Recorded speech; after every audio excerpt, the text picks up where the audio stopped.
क्या आपने कभी सोचा है सावन में मंदिरों में लंबी कतारें क्यों लगती हैं? हर कोई शिवलिंग पर जल क्यों चढ़ा रहा होता है? आखिर इस जल में ऐसी कौन सी शक्ति है जो सीधे भगवान शिव तक पहुंचती है? दोस्तों, सावन का महीना सिर्फ बारिश और हरियाली का महीना नहीं, ये वो समय है जब शिव स्वयं पृथ्वी पर विराजमान रहते हैं और हर भक्त की आस्था की परीक्षा भी लेते हैं। लेकिन सवाल यह है, शिव जी को जल क्यों चढ़ाते हैं? क्या यह सिर्फ एक परंपरा है या इसके पीछे कोई रहस्यमयी कथा छुपी हुई है? पौराणिक कथाएं बताती हैं कि यही वो महीना था जब समुद्र मंथन हुआ और विष निकला, जिसे पीकर शिव ने समस्त सृष्टि को बचाया। वो हलाहल उनके गले में अटक गया, जिससे उनका कंठ नीला हो गया और तभी से वो नीलकंठ कहलाए। कहते हैं सावन में जब वर्षा की बूंदें गिरती हैं तो वो धरती के ताप को शांत करती हैं। उसी प्रकार शिवलिंग पर जल चढ़ाना उनके शरीर में फैले विष की ज्वाला को शांत करने का प्रतीक माना गया है। जल अर्पण करते समय हर बूंद शिव के उस त्याग और करुणा को स्मरण करती है, जिसके कारण हम आज जीवित हैं। आज हम आपको इस रहस्यमयी कथा को विस्तार से सुनाएंगे, जिससे आपके मन में शिव के प्रति श्रद्धा और आस्था और भी गहरी हो जाएगी। और जब अगली बार आप शिवलिंग पर जल चढ़ाएंगे तो सिर्फ परंपरा निभाने के लिए नहीं, बल्कि एक सच्चे भाव और समझ के साथ चढ़ाएंगे। तो जुड़े रहिए और इस कथा के हर पहलू को जानिए, क्योंकि ये कथा आपके मन को शांति देगी और आपको शिव के और करीब लाएगी। सावन की बारिश की हर बूंद हमें शिव की याद दिलाती है, उनके त्याग की, उनके धैर्य की और उस करुणा की जिसके कारण हम सभी आज जीवित हैं। आज से हजारों वर्ष पहले जब देवता और असुरों के बीच अमृत पाने के लिए समुद्र मंथन हुआ, तो अमृत से पहले निकला कालकूट विष।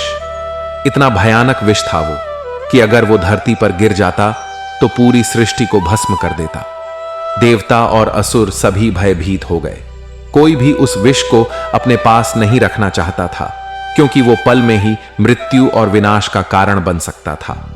तब सभी देवता दौड़कर भगवान शिव के पास पहुंचे, उनसे विनती की, हे महादेव, आप ही हमारी रक्षा कर सकते हैं। अगर आपने इस विष को अपने कंठ में धारण नहीं किया तो सृष्टि समाप्त हो जाएगी। अब सोचिए, शिव जी ने क्या किया। वो शिव जो ध्यान में लीन रहते थे, जो अपनी साधना में मग्न रहते थे, उन्होंने बिना एक पल भी सोचे उस भयंकर विष को अपने हाथों में लिया और पी लिया। लेकिन उन्होंने उस विष को अपने कंठ से नीचे नहीं जाने दिया, ताकि उनके शरीर में अमृत और विष एक साथ न मिले। उन्होंने उसे कंठ में ही रोक लिया, जिससे उनका कंठ नीला पड़ गया। तभी से वो नीलकंठ कहलाए। पर दोस्तों, क्या आपने कभी सोचा है वो विष उनके कंठ में कितना जलन पैदा कर रहा होगा? वो विष उनके लिए कितना दर्दनाक रहा होगा? उन्होंने सृष्टि की रक्षा के लिए उस विष को धारण कर लिया, लेकिन उनके भीतर की आग को शांत करने के लिए कोई उपाय नहीं था। तभी देवताओं और ऋषियों ने उपाय निकाला। उन्होंने भगवान शिव पर जल चढ़ाना शुरू किया, क्योंकि जल का स्वभाव शीतल होता है। जल हर ताप को, हर जलन को, हर विष की आग को शांत कर सकता है। इसलिए सावन में जब मेघ बरसते हैं, जब नदियां उफान पर होती हैं, जब जल की कमी नहीं होती, तब शिव पर जल चढ़ाना उनके भीतर के विष की तपन को शांत करने का प्रतीक माना गया। और ये परंपरा आज तक चली आ रही है। हर साल सावन में लाखों लोग शिवलिंग पर जल चढ़ाते हैं, उस त्याग को याद करने के लिए, उस बलिदान को प्रणाम करने के लिए जो शिव ने हमारे लिए किया। जब आप अगली बार शिवलिंग पर जल चढ़ाएं तो याद रखिए, ये सिर्फ जल नहीं है, ये आपके प्रेम और आभार का प्रतीक है। ये आपके मन की श्रद्धा है जो शिव तक पहुंचती है। यही है वो रहस्यमयी कथा जिसने इस परंपरा को जन्म दिया और जो हमें हर सावन शिव के और करीब लाती है। एक समय की बात है मित्रों, दूर आकाश में देवताओं की सभा लगी थी। देवता चिंतित थे, असुर भी चिंतित थे, क्योंकि अमृत पाने के लिए उन्होंने समुद्र मंथन शुरू किया था। और उस मंथन में से जो पहली चीज निकली वो अमृत नहीं, बल्कि कालकूट विष था।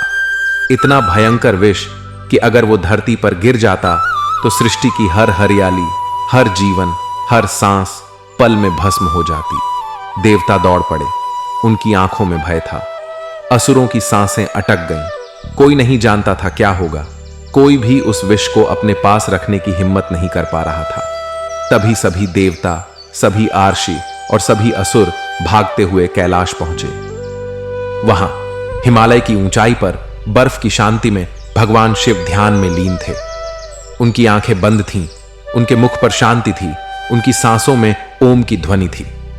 देवताओं ने हाथ जोड़कर पुकारा, हे भोलेनाथ, हे करुणा के सागर, हे महादेव, आप ही हमारी रक्षा कर सकते हैं। यदि आपने इस विष को अपने कंठ में नहीं धारण किया तो यह सृष्टि समाप्त हो जाएगी। शिव ने आंखें खोली। उनकी दृष्टि में कोई भय नहीं था, कोई संकोच नहीं था। वो शिव जो समाधि में मग्न थे, जिन्हें अपने भीतर ब्रह्मांड का अनुभव हो रहा था, उन्होंने एक क्षण भी न गंवाया। उन्होंने उस भयंकर विष को अपने हाथ में लिया और पी लिया, पर शिव ने उसे अपने कंठ में रोक लिया। उन्होंने उसे अपने भीतर जाने नहीं दिया ताकि उनके शरीर में अमृत और विष एक साथ न मिले। उनका कंठ नीला पड़ गया और तभी से उन्हें नीलकंठ कहा जाने लगा। मित्रों, सोचिए उस विष की तपन कितनी तीव्र रही होगी, कितनी भयानक आग उनके कंठ में जल रही होगी, कितना दर्द शिव ने सहा होगा, लेकिन उन्होंने कभी शिकायत नहीं की। उन्होंने मुस्कुराते हुए सृष्टि की रक्षा के लिए वह विष अपने कंठ में थाम लिया। लेकिन शिव के इस विष की अग्नि को शांत करने का कोई उपाय नहीं था। देवता और आर्षि चिंतित थे। तब सभी देवताओं और ऋषियों ने मिलकर एक उपाय निकाला। उन्होंने शिव पर जल चढ़ाना शुरू किया, क्योंकि जल का स्वभाव शीतल होता है। जल हर ताप, हर पीड़ा, हर विष की आग को शांत कर सकता है। और तभी से सावन के महीने में जब बादल बरसते हैं, जब नदियां उफान पर होती हैं, जब धरती जल से परिपूर्ण होती है, तब हम शिवलिंग पर जल चढ़ाकर शिव के कंठ में ठंडक पहुंचाते हैं। यह परंपरा आज भी चल रही है। हर साल सावन में लाखों लोग शिवलिंग पर जल चढ़ाते हैं, उस बलिदान को याद करने के लिए, उस त्याग को प्रणाम करने के लिए जो शिव ने हमारे लिए किया। मित्रों, आज की यह कथा सुनने के बाद मैं आप सबसे एक छोटी सी विनती करना चाहूंगा। अगर इस कथा ने आपके दिल को छू लिया तो कमेंट में जरूर बताइए कि इस सावन आप क्या संकल्प लेकर शिव जी की भक्ति करेंगे। और कमेंट में हर हर महादेव लिखकर हमें बताइए कि आप भी भोलेनाथ की कृपा पाने के लिए तैयार हैं। आपके कमेंट हमें आगे और भी सुंदर कथाएं लाने की प्रेरणा देते हैं। और जब आप कमेंट करते हैं तो यह सिर्फ शब्द नहीं होते, बल्कि यह आपके दिल से निकली भक्ति की ऊर्जा होती है जो शिव तक जरूर पहुंचती है। तो आज कमेंट करना मत भूलिए। और अगर अभी तक आपने हमारे धर्म सेतु चैनल को सब्सक्राइब नहीं किया तो अभी कर लीजिए, ताकि आने वाली सभी शिव कथाएं, भजन और सावन की विशेष कहानियां आप तक समय पर पहुंचती रहे। अब तक आपने सुना समुद्र मंथन की वो कथा जहां शिव जी ने सृष्टि की रक्षा के लिए विष को अपने कंठ में धारण किया। लेकिन क्या सिर्फ इसी कारण सावन में शिवलिंग पर जल चढ़ाया जाता है? इस परंपरा के पीछे और भी गहरे धार्मिक, आध्यात्मिक और वैज्ञानिक कारण हैं, जिन्हें जानना हमें शिव की भक्ति में और भी गहराई तक ले जाता है। धार्मिक कारण, धार्मिक मान्यताओं के अनुसार सावन का महीना भगवान शिव का सबसे प्रिय मास माना गया है।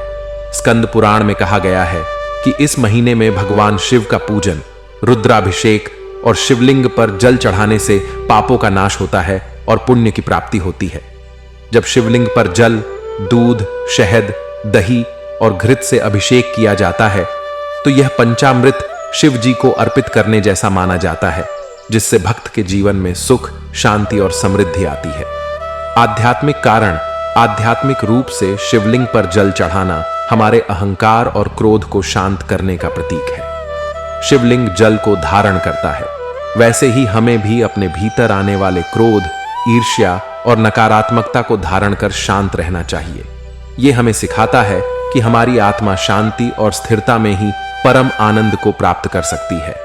वैज्ञानिक कारण, आपको यह जानकर आश्चर्य होगा कि इसके पीछे वैज्ञानिक कारण भी हैं। सावन में वर्षा ऋतु के कारण वातावरण में नमी और आर्द्रता बढ़ जाती है, जिससे संक्रमण और बीमारियां फैलने की संभावना रहती है। ऐसे समय में मंदिर में जलाभिषेक से जल प्रवाहित होता रहता है, जिससे आसपास की सफाई बनी रहती है और वातावरण में ताजगी रहती है। इसके अलावा शिवलिंग पर जल चढ़ाने से वह ठंडा रहता है, जिससे मंदिर का वातावरण शीतल बना रहता है और वहां ध्यान और साधना करना आसान होता है। कहानी, भोलानाथ और किसान की भक्ति। एक समय की बात है, एक गरीब किसान सावन के महीने में अपने खेत में काम करने के बाद हर दिन पास के शिव मंदिर में जाता था। उसके पास फूल, बेलपत्र या दूध जैसी वस्तुएं नहीं थीं, तो वह सिर्फ एक लोटा जल लाता और शिवलिंग पर चढ़ा देता। लोग उसका मजाक उड़ाते, कहते, इतना बड़ा शिवलिंग और तू सिर्फ पानी चढ़ाने आया है। किसान मुस्कुरा देता और कहता, मेरे पास देने को बस यही है, पर मैं अपना प्रेम और श्रद्धा जल के साथ अर्पित करता हूं। सावन बीत गया। एक दिन किसान बीमार पड़ गया। उसने स्वप्न में शिवजी को देखा। शिवजी ने कहा, बेटा, मुझे तुम्हारे जल से तृप्ति मिली, तुम्हारी भक्ति ने मुझे प्रसन्न किया, तुम स्वस्थ हो जाओगे। अगली सुबह किसान ने पाया कि वह पूरी तरह स्वस्थ था। लोगों ने तब समझा कि जल अर्पण में भक्ति और प्रेम सबसे बड़ा धन है। इस कथा से हमें यह सीख मिलती है कि सावन में जल चढ़ाना सिर्फ एक कर्मकांड नहीं, बल्कि अपने प्रेम, समर्पण और कृतज्ञता को अर्पित करने का एक माध्यम है। जब आप जल चढ़ाते हैं तो उस जल में अपने मन की शांति और आभार मिलाकर अर्पित करें। यकीन मानिए, शिव जरूर सुनते हैं। उनके लिए वस्तु की कीमत नहीं, आपके भावों की शुद्धता महत्वपूर्ण होती है। इस प्रकार सावन में शिवलिंग पर जल चढ़ाने का हर दृष्टिकोण से गहरा अर्थ है, धार्मिक, आध्यात्मिक और वैज्ञानिक। यह हमें अपने जीवन में शांति, स्वास्थ्य और स्थिरता की ओर ले जाता है। तो मित्रों, आज आपने सिर्फ एक कथा नहीं सुनी, बल्कि उस त्याग और तपस्या को महसूस किया जिसकी छाया में आज भी हम सब सुरक्षित हैं। सावन का यह महीना हमें बार बार याद दिलाता है कि शिव सिर्फ हमारे इष्ट देव नहीं हैं, बल्कि वो हमारे जीवन के सबसे बड़े शिक्षक हैं। उन्होंने हमें सिखाया कि त्याग क्या होता है, धैर्य किसे कहते हैं और करुणा से बड़ा कोई अस्त्र नहीं। जब हम शिवलिंग पर जल चढ़ाते हैं तो वो ठंडा जल उनके कंठ में अटके उस विष को शांति देता है। पर क्या हम कभी सोचते हैं, वो विष सिर्फ उनके कंठ में नहीं, हमारे भीतर भी है।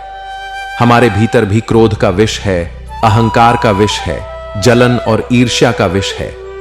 जब हम शिव के सामने खड़े होकर जल चढ़ाते हैं तो वो हमें एक संदेश देते हैं, जैसे मैंने सृष्टि की रक्षा के लिए विष को पी लिया, वैसे ही तुम अपने अंदर के विष को भी शांत करना सीखो। ये सावन हर साल आता है, पर हर साल हमें एक मौका देता है खुद को नया बनाने का, अपने भीतर के बुरे विचारों को धो डालने का, अपने मन को शिव जैसा विशाल और शांत बनाने का। कहते हैं, अगर किसी के पास धन नहीं है, फूल नहीं है, दूध नहीं है, तो भी सिर्फ एक लोटा जल सच्चे मन से चढ़ा दो तो शिव खुश हो जाते हैं। उन्हें आपके जल से नहीं, आपके भाव से मतलब है। मित्रों, एक बात याद रखिए, भक्ति कोई दिखावा नहीं होती। भक्ति वो आंसू हैं जो आंख बंद करते ही आपके गालों पर बह जाते हैं। भक्ति वो भावना है जिसमें आप खुद को शिव में विलीन कर देते हैं। और सावन वो महीना है जिसमें प्रकृति भी शिव का जलाभिषेक करती है। जब बादल बरसते हैं तो वो भी शिव का अभिषेक कर रहे होते हैं। तो सोचिए, हम कितने भाग्यशाली हैं कि हमें भी वो मौका मिला है। तो एक वचन दीजिए खुद को, इस सावन में जब भी आप शिवलिंग पर जल चढ़ाएंगे तो सिर्फ जल नहीं, अपनी परेशानियों का विष, अपने अहंकार का विष, अपने दुखों का विष भी उनके चरणों में छोड़ आएंगे। और जब वापस लौटेंगे तो खाली हाथ नहीं, बल्कि शिव की कृपा, उनका आशीर्वाद और अपार शांति लेकर लौटेंगे। आज जो कथा आपने सुनी, उसे सिर्फ सुनकर मत छोड़ दीजिए। अपने परिवार में बच्चों को, दोस्तों को जरूर सुनाएं, क्योंकि ये वो ज्ञान है जो हर दिल को साफ करता है, हर मन को उजला बनाता है। आखिर में बस इतना कहूंगा, हर हर महादेव, ओम नमः शिवाय। भगवान शिव आप सभी पर अपनी अपार कृपा बनाए रखें। आपका जीवन विषमुक्त, शांत और कल्याणकारी हो। जय भोलेनाथ।